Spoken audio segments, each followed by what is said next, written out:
Oh my god.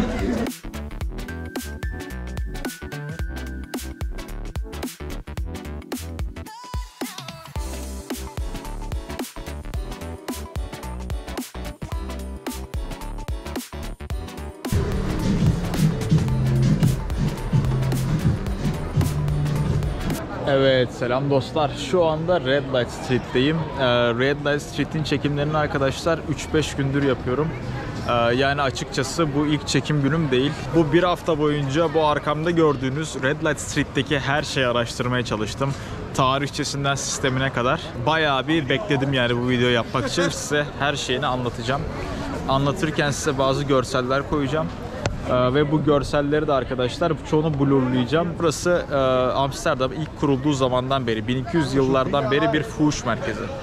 Buraya arkadaşlar Amsterdam bir liman şehri olduğu için ilk olarak gemiciler buraya gelmeye başlıyor. Buradaki bu fuhuş sektörü gelişiyor ve şu anda arkadaşlar Avrupa'nın en büyük fuhuş merkezlerinden birisi. Avrupa'nın en büyük demeyeyim de en yasal ve gelişmiş ve turizme açık fuhuş merkezlerinden birisi arkadaşlar burası. Amsterdam'da ve Hollanda'daki her şey gibi kötü olan şeyleri kontrol altında tutmak için yapılan bir şey. Çünkü fuhuşu yasakladığınız zaman fuhuş bitmiyor. Uyuşturucuyu yasakladığınız zaman uyuşturucu bitmiyor. Ama eğer bunu vergilendirip hijyen kurallarına uyacak şekilde yaptığınız zaman en azından toplumsal olan etkisi azalıyor arkadaşlar. Ve bu da aslında uzun vadede ülkenin kazancını arttırıyor her konuda. Hem sağlık anlamında hem de vergi anlamında.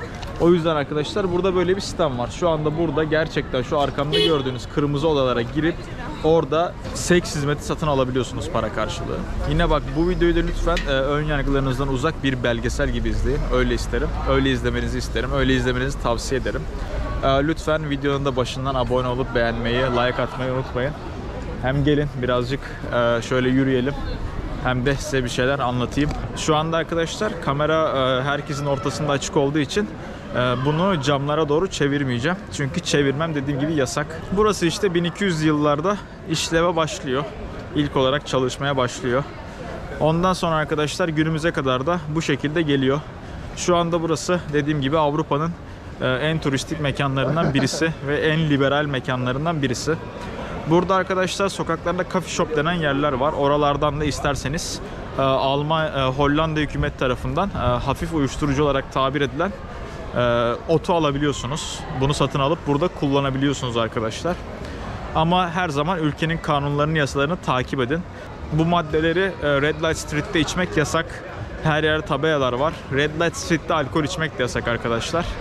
Şimdi buranın olayı şu. Sadece seks işçileriyle beraber olabileceğiniz bir yer değil. Aynı zamanda arkadaşlar burada seks müzeleri ve canlı seks tiyatroları oluyor. Yani bildiğiniz beraber olan insanları ve çiftleri bir tiyatroya girip izleyebiliyorsunuz. Normal. Tamamen arkadaşlar bir tiyatro izler gibi ya da bir film izler gibi.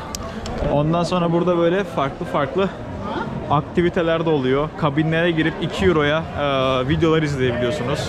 Yani canlı seks şovları ve canlı seks tiyatroları burada izlemek mümkün arkadaşlar. Bu da gerçekten çok ilginç bir şey. Aynı zamanda burada arkadaşlar birçok seks shop da var. Bu seks shoplara da girip buralardaki ürünleri satın alabiliyorsunuz, görebiliyorsunuz. Her biri neredeyse bir müze gibi. Yani gerçekten çok ilginç bir yer. Şu anda arkadaşlar burada bildiğim kadarıyla camlara gidip fiyat sorabiliyorsunuz işçilerle. Bir de burada şöyle bir detay var. Kırmızı ışıklar var arkadaşlar. Red Light Street ismi buradan geliyor. Normalde arkadaşlar buradaki camlar kırmızı. Ama bu camlardan bazıları mavi. Eğer bu mavi camlara giderseniz zaten sebebini göreceksiniz. Orada arkadaşlar trans seks işçileri çalışıyor. Şimdi burası beni hem üzdü hem de ilginç bir yer yani burası. Hem Avrupa'da veya Türkiye'de eşi benzeri çok az olan bir yer. Hem de arkadaşlar biraz üzücü bir yer. Çünkü insanlar burada para karşılığı yapmaması gereken işleri yapıyorlar. Ama şöyle bir şey var ki dünyada bu şartlarda çalışabilen başka bir işçi de yok bu sektörde. Şartları gerçekten diğer işçilere göre çok daha iyi arkadaşlar. Bildiğim kadarıyla 20 dakikada 100 euro falan kazanıyorlar. Ama aynı işi arkadaşlar birçok ülkede yapan daha fazla farklı işçiler de var. Tayland'da aynı işi yapan insanlar birkaç dolar kazanıyor. Afrika'da aynı şekilde bu işi yapmak zorunda olanlar var. Onlar da çok daha az para kazanıyor. Türkiye'de aynı şekilde. O yüzden gerçekten arkadaşlar üzücü bir durum. Ama yine de dünyada en iyi şartlarda bu işi yapabilen insanlar, bu sokaktaki insanlar.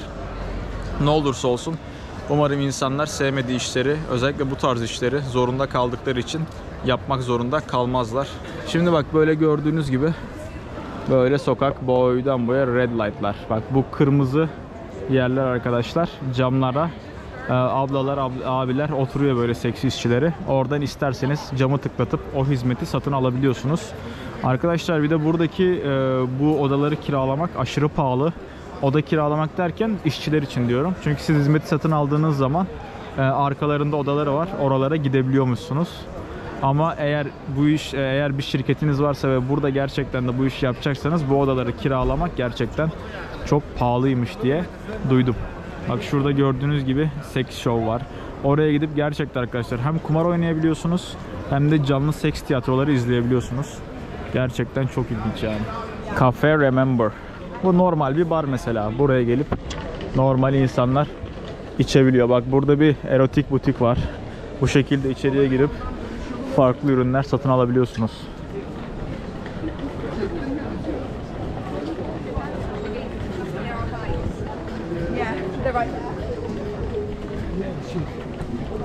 Şunlar da tuvalet arkadaşlar. Bak burada gördüğünüz şu kutu gibi şeyler tuvalet, erkek pisuarları.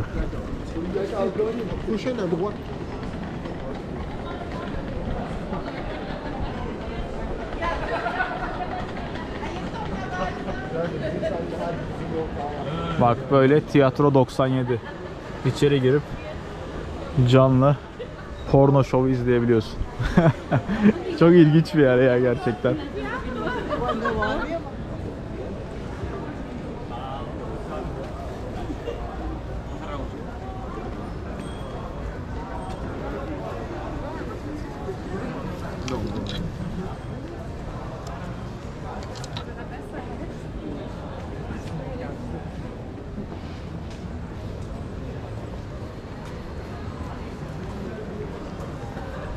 Bir de arkadaşlar şöyle bir şey var.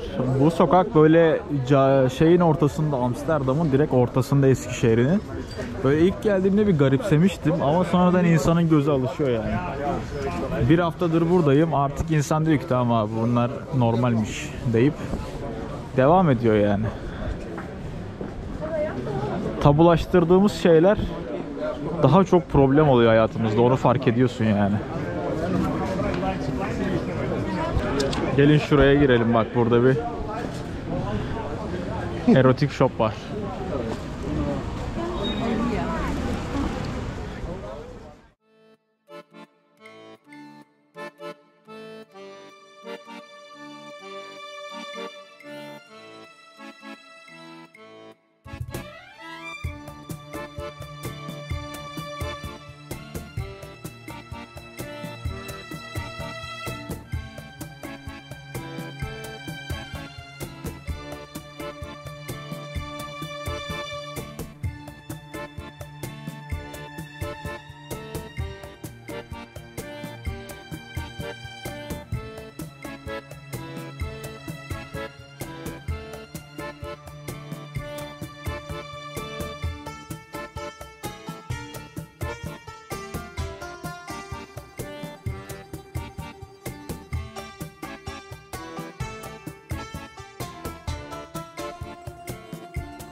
Baksana abi, ilginç bir yer yani. Bak burada da böyle yine tiyatro burası da arkadaşlar. Burada yine şovları izleyebiliyorsunuz. Bu şovlar arkadaşlar yaklaşık 1 saat sürüyor. Fiyatı 60 euro. Onu da sordum. Her şeyi sordum abi ben burada. 1 hafta boyunca hiç utanmadan, sıkılmadan ben her şeyi sordum abi.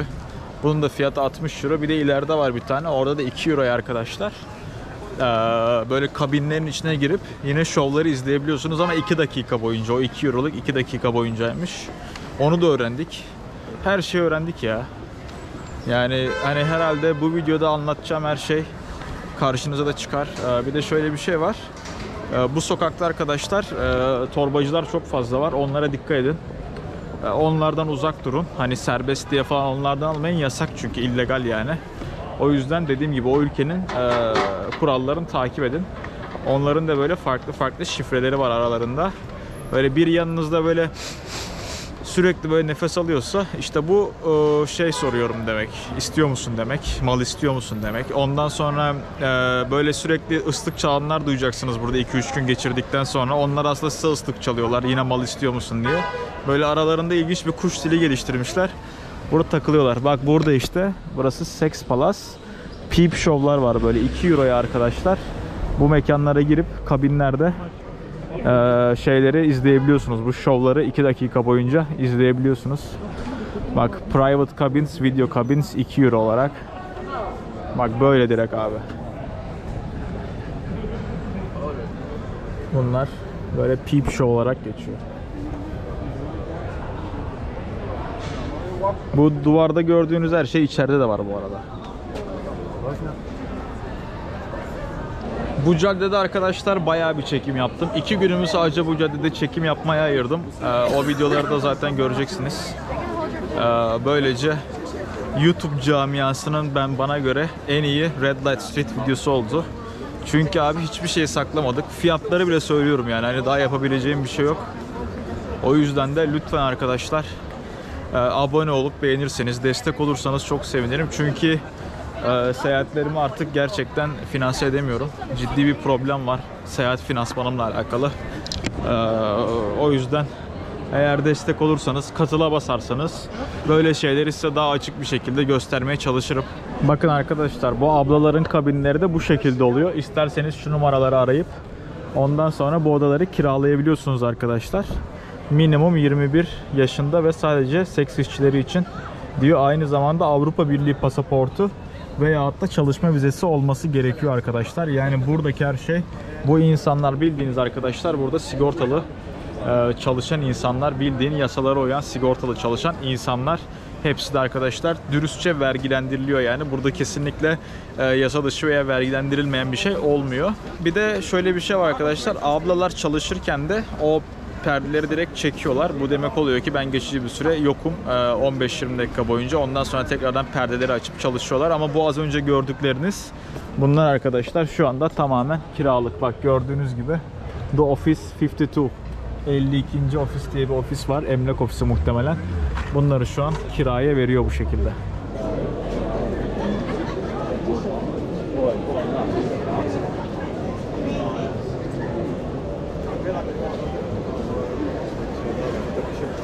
Ja wiem.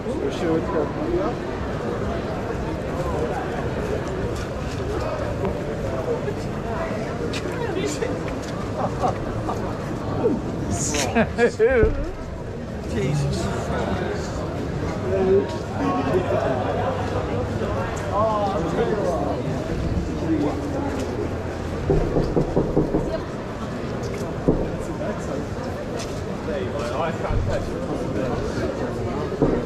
Ya şeye çıkıyorlar ama. Kamera çıkıyorlar.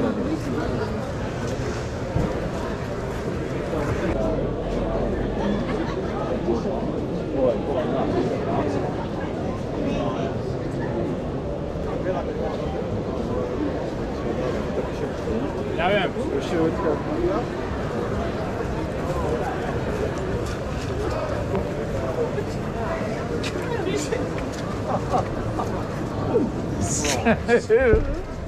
Jesus.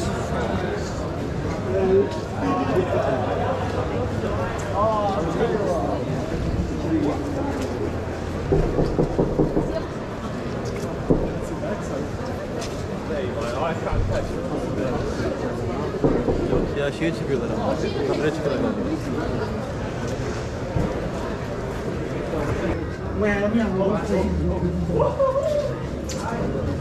Ik had nur wegen Mann, zu spät,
Evet arkadaşlar, gördüğünüz gibi Red Light Street böyleydi.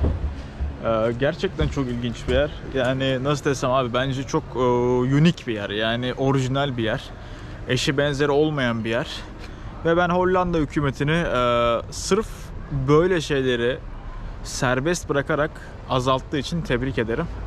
Çünkü bazen serbest bırakmak yasaklamaktan daha etkili bir yol olabiliyor. O yüzden de Hollanda hükümetini tebrik ederim. Şu ana kadar gördüğüm en liberal Avrupa ülkesiydi arkadaşlar. Ve bununla beraber ruhu olan bir ülke. Irkçılık asla yok. İnsanlar çok sıcakkanlı bence. Irkçılıkla alakalı hiçbir şey deneyimlemedim. Deneyimleyeni duymadım henüz. Ama tabii ki çok absürt şeyler yaparsanız bu sizin ırkınızla alakalı değil, bireysel kişiliğinizle alakalı olur. Lütfen toplumun kurallarına, kültürüne saygı duyun. Onlara da uyun. Elinizden geldiği kadar. Trafik kurallarından yasalara kadar. Durum bu şekilde. Lütfen abone olun. Bu ilginç bölümü çekmek için çok uğraştım. Sadece reklamları bile izleseniz benim için yeterli bunlar. Sadece reklamları bile geçmeden izleseniz zaten benim gelirim artıyor. Diğer bölümlere göz atabilirsiniz. Lütfen abone olmayı unutmayın arkadaşlar. Kendinize iyi bakın. Görüşmek üzere. Bir sonraki durak Utrecht.